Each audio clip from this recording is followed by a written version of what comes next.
psicossomáticas.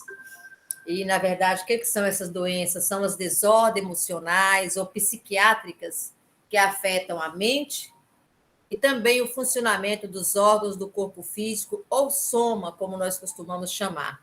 Por isso que a gente fala psicossomáticas, né? São as doenças psíquicas que atingem o nosso corpo. Então, muitas vezes, nós temos presença de sintomas físicos, como se nós estivéssemos com alguma doença, mas não existe a doença orgânica. Então, isso é uma doença psicossomática. Porque os sintomas, eles são provocados pelas nossas emoções, pelos nossos sentimentos. Então, nós temos alguns exemplos. Muitas vezes costumamos sentir uma forte, né, uma dor forte no peito, que às vezes nós confundimos, até achamos que estamos infartando. E à medida que a gente vai no cardiologista, faz toda a bateria de exame e ele não identifica nenhum problema de cardiopatia.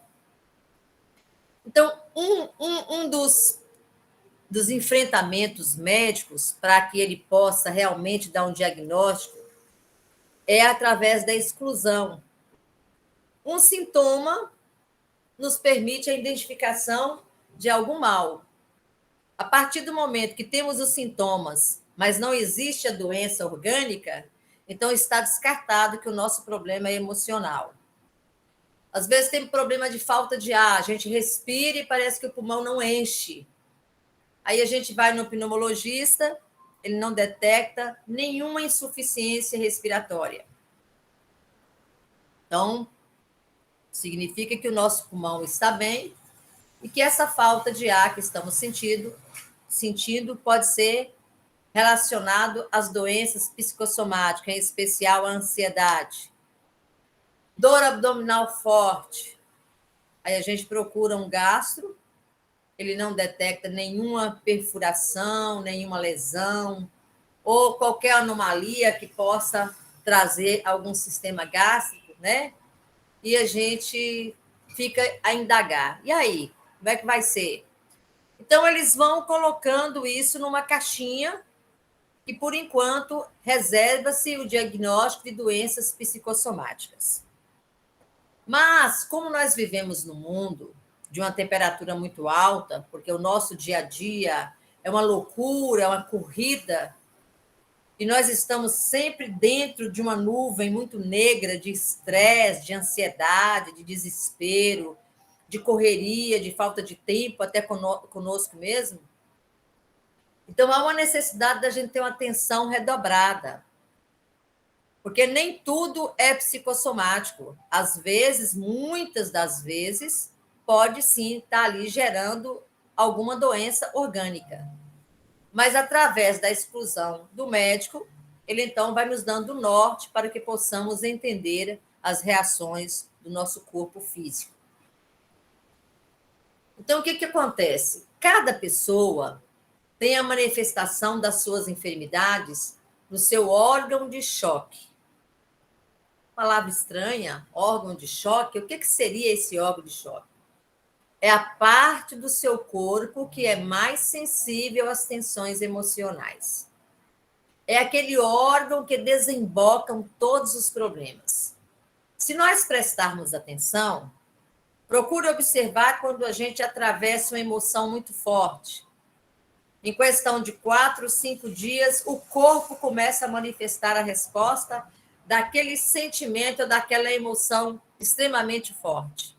Aí a gente pode ter problema cardíaco, nós podemos ter problema de pulmão relacionado à respiração, nós podemos ter problema de rim, de bexiga, nós podemos ter problema de dor de cabeça forte.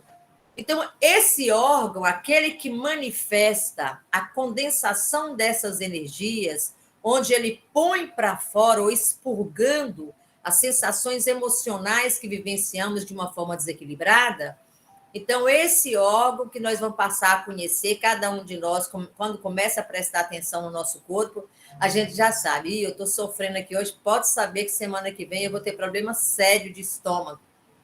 Ou então pode saber que eu vou ter um problema sério de dor de cabeça. porque é o órgão de choque, ou seja, é aquele órgão principal onde eu sou atacada, eu sou atingida, porque esse órgão ele é o meu limite, o meu ponto de alarme. Cada um de nós temos o nosso. Isso é muito relativo porque é a nossa identidade, é como a gente se manifesta perante a vida. Então, para uns ataca o estômago, para outros, sistema muscular, para outros, sistema imunológico, outro é a cabeça, o estômago, enfim. Os órgãos de choque dependem de cada pessoa. Então, é normal a gente sentir reações através desses órgãos quando enfrentamos uma tensão nervosa, uma emoção forte, um problema que, de uma certa forma, vai gerar sintomas psicossomáticos. E aquele órgão, por ele ser ele vai captar essas energias e ele então vai se limpar, ele vai aliviar. Então, o que a gente vai sentir? Esse sintoma psicossomático através desse órgão.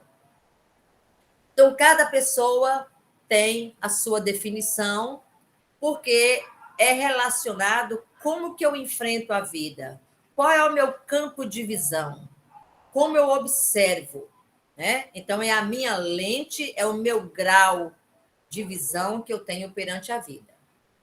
Então, as desordens emocionais, ela afeta o funcionamento dos órgãos do corpo, gerando aspectos de problemas relacionados à saúde corporal, como dores de coluna, cabeça, estômago, inflamações, dentre tantas outras possibilidades. Outros órgãos são afetados justamente por estarem ligados ao cérebro e ao sistema nervoso, né? Então, nós temos o sistema nervoso central e nós temos o sistema nervoso central e o sistema nervoso periférico. Então, é onde a gente sente toda a nossa emoção e o nosso desequilíbrio de sentimentos, de vivências, de toda a situação que nós envolvemos, nas vibes que nós passamos durante o dia. Então, o intestino, o coração, o músculo e o estômago são os que mais apresentam afetados, principalmente porque as doenças psicossomáticas ela está muito relacionado à ansiedade. Os nossos problemas psicossomáticos, as nossas doenças, ela vem muito de um processo de ansiedade. Então, essa vida, essa roda que nós vivenciamos, né? A gente fala hoje que o dia parece não ter mais 24 horas, a gente levanta quando se assusta, já está de noite. Então, assim, você prepara algo para você fazer, você planeja a sua semana, quando você assusta sexta-feira, você não conseguiu fazer o que você propôs. Então, nós estamos em um processo de aceleração muito grande. Primeiro, porque nós estamos nos envolvidos em uma bolha de muitas informações, é muita informação que nós recebemos diariamente, e isso, de uma certa forma, afeta a nossa mente, né? Então, por isso que esse pico dessas emoções, ela, então, atinge o nosso órgão, que nós chamamos de órgão de choque. Quando esses acontecimentos se tornam constantes, o paciente pode até desenvolver outros problemas crônicos relacionados às suas funções do corpo. Porque tudo começa com uma doença psicossomática. À medida que nós negligenciamos a busca do auxílio, ou que nós não buscamos através da meditação, de uma caminhada, de um bom filme, de um bom livro, de um relaxamento, de uma boa conversa, porque tudo isso é um momento que a gente dá um stand-by. Vou dar uma pausa, deixa eu dar uma parada, deixa eu respirar, porque eu estou muito acelerada, eu preciso me conter um pouco essas emoções para que eu possa, né, caminhar passo a passo. quando a gente não consegue fazer esse trabalho através da observação de como estamos agindo no dia a dia, essas funções do nosso corpo, em especial esse órgão de choque, ele começa a fazer uma acumulação energética que pode transformar em tumores. Tumores nada mais são do que energias condensadas e que ela vai se alojando nesse nosso órgão de choque e depois ela vai fazendo, ela vai atingindo os nossos outros órgãos. Então, quando negligenciamos a nós mesmos, nós sofremos mais tarde. Então, é por isso que a intervenção profissional, nesses casos, ela é muito necessária. Às vezes, nós temos uma dificuldade de falar assim, eu poderia procurar um psicólogo. Não, eu vou procurar uma psicoterapeuta. Eu vou procurar um psiquiatra. Mas eu não estou doida. O que eu vou fazer no psiquiatra? Quantas vezes nós não ouvimos isso? As pessoas ou nós mesmos negligenciamos as nossas doenças, as nossas dores da alma. Porque pelo fato da gente não encontrar, fazer uma bateria de exames, não encontrar uma resposta plausível, aquela resposta que a gente pondera matéria, né? É da alma, mas como é que eu faço para poder melhorar a minha alma? Eu vou tirar férias, eu vou fazer isso, eu fazer aquilo. Mas é uma vez ou outra. Se você não se ater dessa problemática, isso aí ele vai tornando crônico e transforma realmente em doença. Então, o sintoma ele é um alarme. A partir do momento que a gente começa a sentir algum sintoma nos nossos órgãos, que ele passa a ser, de uma certa forma, recorrente, mediante a desestabilização emocional que atravessamos, então significa que nós estamos dentro de um quadro de doenças psicossomáticas.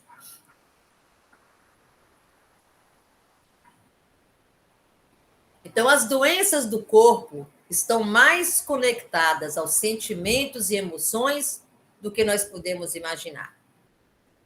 Ou seja, é fato. As nossas doenças provêm dos nossos pensamentos, dos nossos sentimentos, das nossas emoções. Raiva, tristeza, mágoa, apego, frustrações, são só algumas das emoções que predispõem o organismo às dores, a infecções e até aos tumores. Os males manifestados no corpo estão ligados, os males manifestados no corpo estão ligados não só à genética de cada indivíduo e a fatores externos, mas também a poluição, né? Nós podemos falar a poluição do ar, sim, a poluição sonora, mas a forma como cada um de nós assimila o nosso cotidiano. Sabe uma coisa que está ocorrendo muito, que eu estou em alguns grupos, principalmente, eu vou falar do meu bairro, que é um bairro São José, que é um bairro central, mas que é um bairro que começou a ter muitos bares. É um bairro que passou a ter muitos bares. O que está acontecendo? Os bares cheios, jovens bebendo, usando droga, né? Em um desequilíbrio, e música alta. E música que muitas vezes os nossos ouvidos não suportam. Você sabe o que é você vivenciar todos os dias, de 5 da tarde até meia-noite, músicas de baixa vibração, música alta. Então, aquilo ali vai adoecendo a nossa alma. Você não tem silêncio, você não tem paz. Né? Eu tenho esse problema aqui. A minha janela fica aberta, a qualquer momento eu vou ter que levantar para fechar. Porque o bar ali, ele é só funk, só pancadão.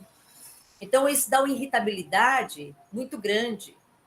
E isso adoece a alma. Então, quando a gente fala que o nosso corpo está ligado à mente e que essa mente ligada às emoções e os sentimentos nos traz as doenças psicossomáticas, mas os médicos estão abrindo outros leques, porque não é só o problema emocional, é o problema externo, a poluição sonora, a poluição do ar, né? As pessoas com as quais nós trabalhamos, as pessoas com as quais lidamos durante o dia, é o esposo, é a esposa, é o filho. Tudo isso afeta, porque vai minando as nossas forças, vai minando as nossas energias, e quando a gente assusta, nós estamos num quadro de irritabilidade.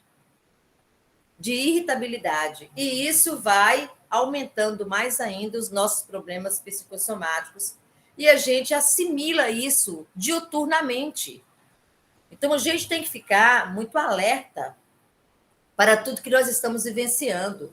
E nós precisamos, durante os 7 dias da semana, ter momento de descanso para que o nosso coração possa buscar o compasso, para que a nossa tristeza possa se desfazer da nossa face, para que a alegria possa penetrar em nossos corações, em especial, né, na nossa alma como um todo. Busquemos a oração, o silêncio, esvaziar a nossa mente na busca dessa tranquilidade, e que muitas vezes nós não conseguimos. Então, raiva, mágoa, ansiedade, revolta e toda instabilidade, ela vai baixando a nossa imunidade. Então, ao se deparar com o escudo imunológico afetado, aí a doença começa a instalar. Então, é como se fosse fases. Se a gente não segura as fases, não controla essas fases, a gente vai deixando ela fluir e ela vai se intensificando. Quando a gente acordar, o tempo já foi e a gente não conseguiu conter essa energia. Aí a gente é atropelado, né? Enxaquecas estão vinculadas à não conformidade com o ambiente em que a gente vive, a não conformidade com o ambiente que a gente trabalha, né? Você já imaginou o que é você levantar todos os dias e falar assim, meu Deus, mais um dia naquela empresa, mais um dia naquela escola, mais um dia naquela fábrica, mais um dia... Então, assim, você já levanta desgastado. Nossa, lá vai mais 8 horas. Eu não suporto chegar lá e encontrar fulano de tal. Eu não estou aguentando mais ver a cara do meu chefe. Eu só estou lá porque não tem outra forma. Eu estou lá pelo dinheiro. Então, a gente começa a vivenciar essas problemáticas desse ambiente fora de nós, mas que afeta diretamente a nós. Conviver e viver com coisas que desagradam nos adoece. É igual um casamento, né? Desfeito na sua estrutura emocional, mas você está ali todo dia com aquela pessoa. Então, é brigas, é rixas, é críticas, um joga na cara do outro, um dá uma pedrada, o outro responde. É um ambiente péssimo.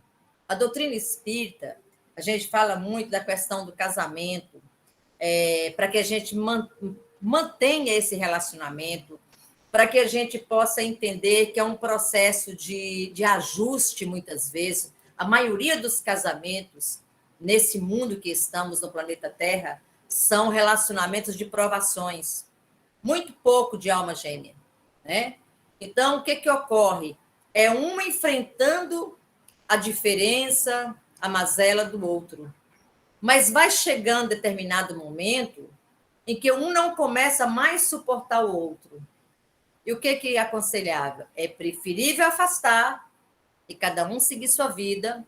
Em outra época, tendo os ajustes, lá na frente encontra, quando tiver até melhor espiritualmente, né? Mais evoluído, reencontra para fazer aqueles últimos ajustes, do que intensificar e procrastinar uma atitude que possa vir a trazer problemas seríssimos e até morte. Né? Então, a doutrina espírita, ela coloca o divórcio. Quando que ocorre o divórcio? No Evangelho nós temos lá, Deus não separa, aliás, Deus não separa aquilo que o homem uniu. Como é que a gente pode entender essa frase? Por que eu não posso separar? Quando existe amor de verdade, ninguém consegue separar um casal que se amam de verdade. Eles podem separar, pode passar um tempo fora, mas na hora que encontra aquela energia do sentimento amor, está ali, perdura. Quando duas pessoas se amam de verdade, elas são capazes de passar todas as adversidades, estão unidos, estão juntos, um segurando a mão do outro. Mas quando não tem esse amor de verdade, que são relacionamentos que são criados, são construídos na base do interesse financeiro, do interesse de família, por alguma situação que não seja verdadeiramente esse sentimento chamado amor, a gente vai perceber que são casamentos que desfazem com muita naturalidade. Qualquer briga, qualquer situação, é mais fácil falar assim, ó, tchau, né? Arruma sua mala, vai embora, que eu quero ficar só. Então, o divórcio é justamente para isso. Deus não separa aquilo que o homem uniu. O que o homem une? O amor é o maior sentimento. Deus não separa duas pessoas que se amam de verdade. Mas aqueles que não se amam, tem que haver o divórcio, tem que haver uma separação. Porque senão pode criar uma situação bem pior do que aquela que está enfrentando nessa vida, né?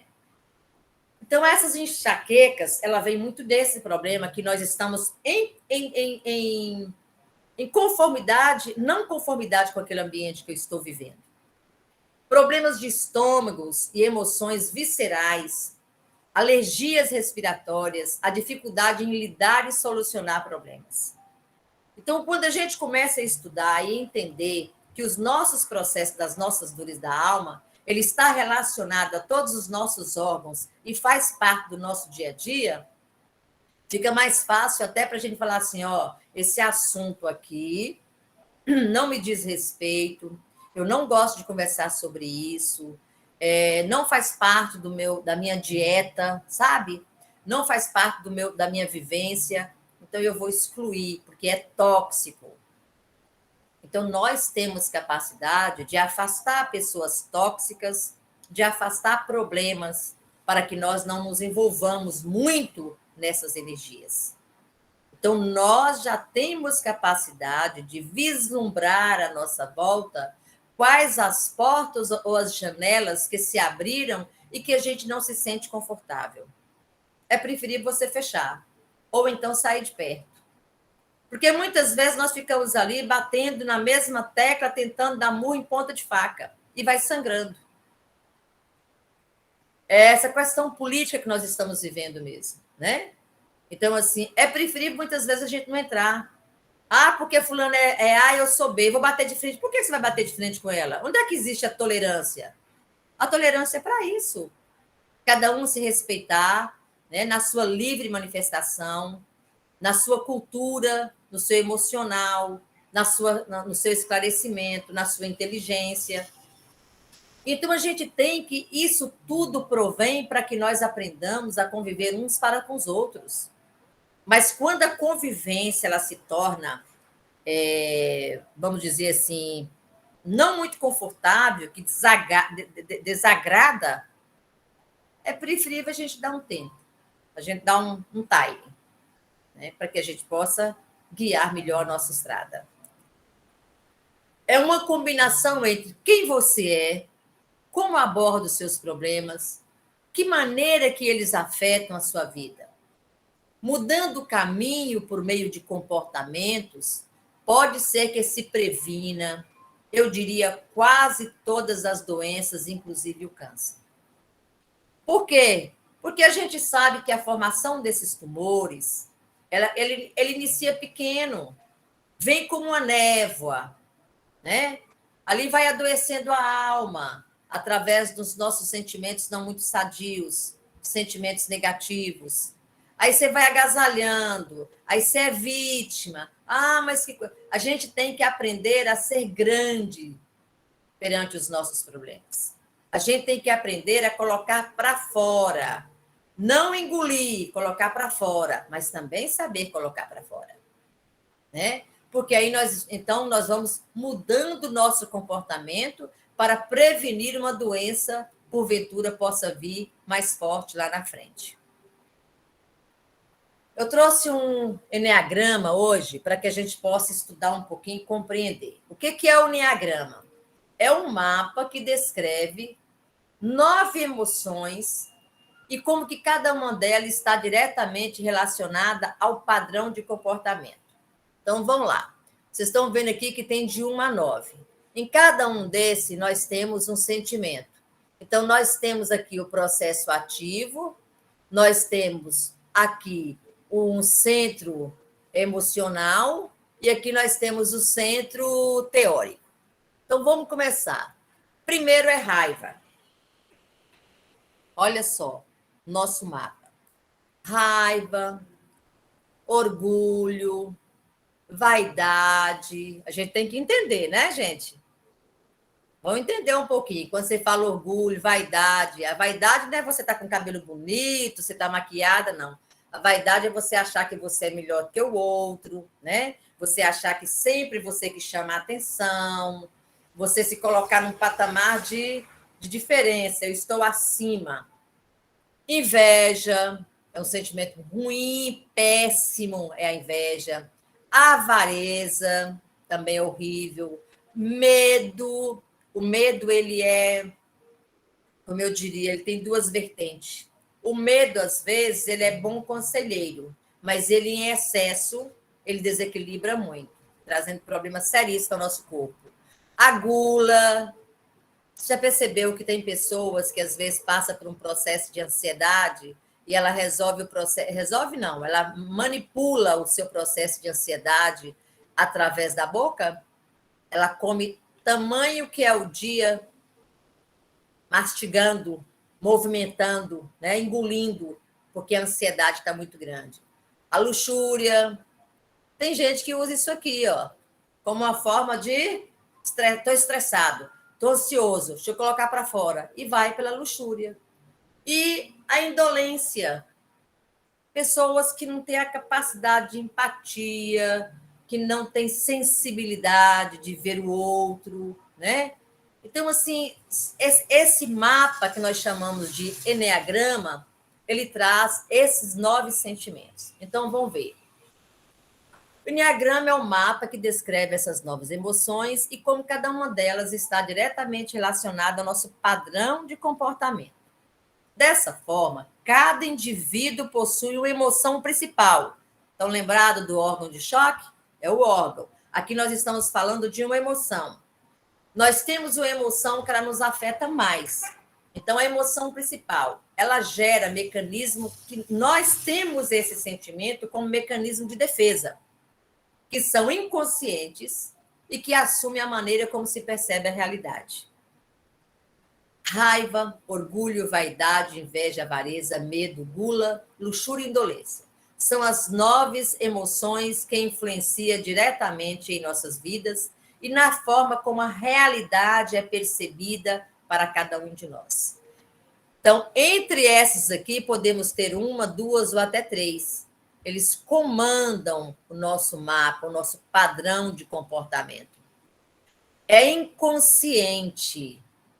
Nós utilizamos como uma fuga, nós nos escondemos atrás desta emoção, que é uma forma que nós temos de defender perante a vida. Então, quando passamos a compreender que cada um de nós ele é motivado por uma emoção, e que ela é a responsável pelas nossas atitudes, é o primeiro passo para o autoconhecimento e para o desenvolvimento humano. Olha só que interessante.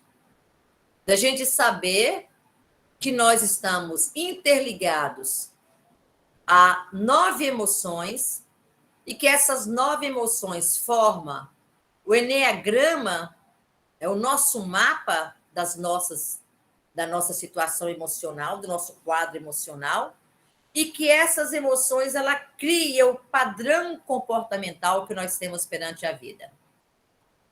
Tem pessoas que às vezes enfrentam determinadas situações de uma forma tranquila. Tem outra que enfrenta o mesmo problema de uma forma desequilibrada. Por quê? É com a clareza que eu olho para a vida. É a linha, é o foco que eu tenho da vida que eu enfrento. Então, isso aí ele é muito individual. Eu falo que ele é muito da identidade de cada um. E vai de como a gente consegue digerir, né, as nossas necessidades, nossos padrões de comportamento a essas energias.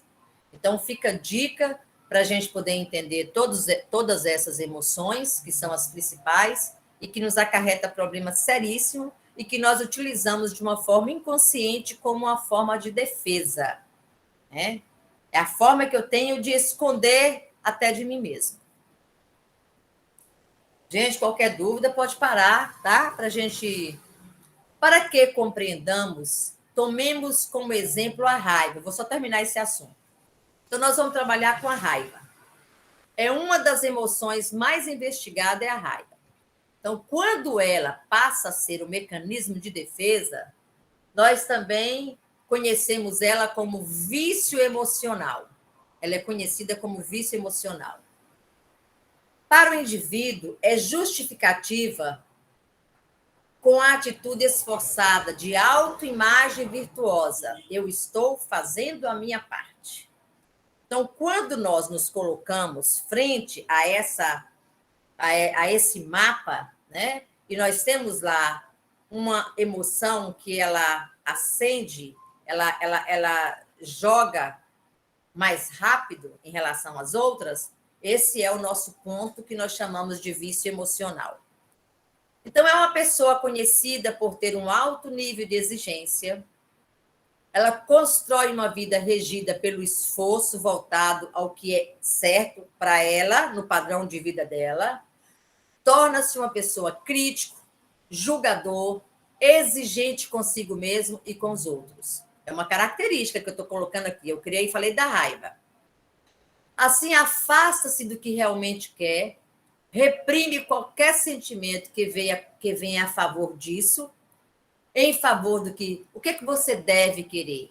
Então, ele limita, ele impõe, você se esconde, é uma capa. Aí você fala assim, eu tenho vontade de descansar, mas isso não é certo. O meu padrão de comportamento não admite. Então, eu tenho raiva, porque eu não consigo deitar, descansar sem um sentimento de culpa. Porque o meu padrão de comportamento, eu uso a raiva como emoção que me libera, que me esconde. Então, eu tenho vontade de descansar, mas não é certo. Eu devo me esforçar mais, cada vez mais. Porque se eu faço, o outro também deve fazer. Por que ele entra no processo de ser crítico e julgador e exigente? Porque ele faz isso com ele. E por ele fazer isso com ele faz com os outros. Olha que interessante. Está dentro da doutrina espírita, na filosofia, essa projeção. Então, a gente assume uma máscara de disciplina que apenas justifica aquela raiva que é inconsciente. Se eu falar com vocês que nós tomamos atitudes muitas vezes na vida, ou assumimos alguma coisa na vida pela raiva, vocês acreditam? E fazemos, de uma forma inconsciente. A gente toma um posicionamento, a gente assume uma responsabilidade, a gente puxa algo para que a gente tenha esse controle, esse foco, muitas vezes não por sermos bonzinhos, mas pelo sentimento da raiva, que é o meu vício emocional. Aí eu assumo. Lá na frente eu vou colocar isso. Todos nós temos 9 emoções básicas que influenciam diretamente as nossas vidas, que está no mapa. Cada uma tem a sua forma de ver e compreender o mundo que nos cerca. Por isso que muitas vezes não conseguimos compreender a forma como as pessoas agem, como elas se manifestam e como ela encara as situações. Perceberam a complexidade que nós somos de seres humanos? Perceberam quando Jesus fala, orai e vigiai? Perceberam que Jesus coloca que precisamos estar entre os nossos inimigos para nos tornarmos amigos? Quando Jesus nos fala do perdão, para que a gente saiba lapidar essa pedra, lapidar essas diferenças, para que possamos alcançar um objetivo, que era o caminhar juntos de mãos dadas, sem afetar as nossas emoções, em especial essas 9 emoções que nós chamamos de vício emocional? Quantas vezes nós escutamos pessoas que ficam unidas por 40 anos e no processo de separação a gente escuta também: nossa, eu vivia com o inimigo, eu dormia com o inimigo, Porque olha agora o que a pessoa está fazendo comigo. Então, são frases que nos ensinam. São retratação e são posturas que a pessoa vivenciou uma vida inteira. Mas o manto da ilusão cobria. Mas quando a gente... Por que existem as terapias de casais e dão certo? Esse autoconhecimento, essa autodescoberta e, acima de tudo, a empatia. Eu não sou igual o meu pai, a minha mãe, eu não sou igual os meus filhos. Mesmo eles saindo de dentro de mim, eles são pessoas diferentes, com posturas extremamente longe da postura que eu tenho. É uma ponte muito grande do que eles são e do que eu sou. Você já parou para pensar? A gente muitas vezes se sente dona dos filhos, tem que fazer do jeito que eu quero. É na minha forma de viver, e não é. Não é. Nós vamos bater de frente, nós vamos ferir a nós mesmos e aos nossos filhos, ou a quem está do nosso lado, porque nós estamos tentando imperar nele um vício emocional que não é o meu. Nós ainda aprendemos, nós ainda vivemos escondidos dentro das nossas roupagens, das nossas indumentárias sentimentais, que são os vícios emocionais. E nós fazemos isso de uma forma tão tranquila, que flui com tanta naturalidade, que nós achamos que é para o bem. Mas é onde nós nos escondemos. Porque são processos que vêm do inconsciente. Essa complexidade, ao mesmo tempo, é uma grande beleza. De sabermos que somos um ser humano e com tantas diferenças. Né? Então, eu vou parar por aqui. Né? Foi um exemplo que eu dei da raiva, aí nós vamos ver outras situações onde nós atingimos com esses vícios emocionais os nossos órgãos. E aí a gente também já busca qual é o nosso órgão de choque. Tá? São 20h10, passei só um pouquinho, que a gente já estabeleceu que nós temos 30 minutos. Então eu vou pedir Neide para fechar para a gente, por favor, Neide. E muito obrigado antecipadamente. Jesus,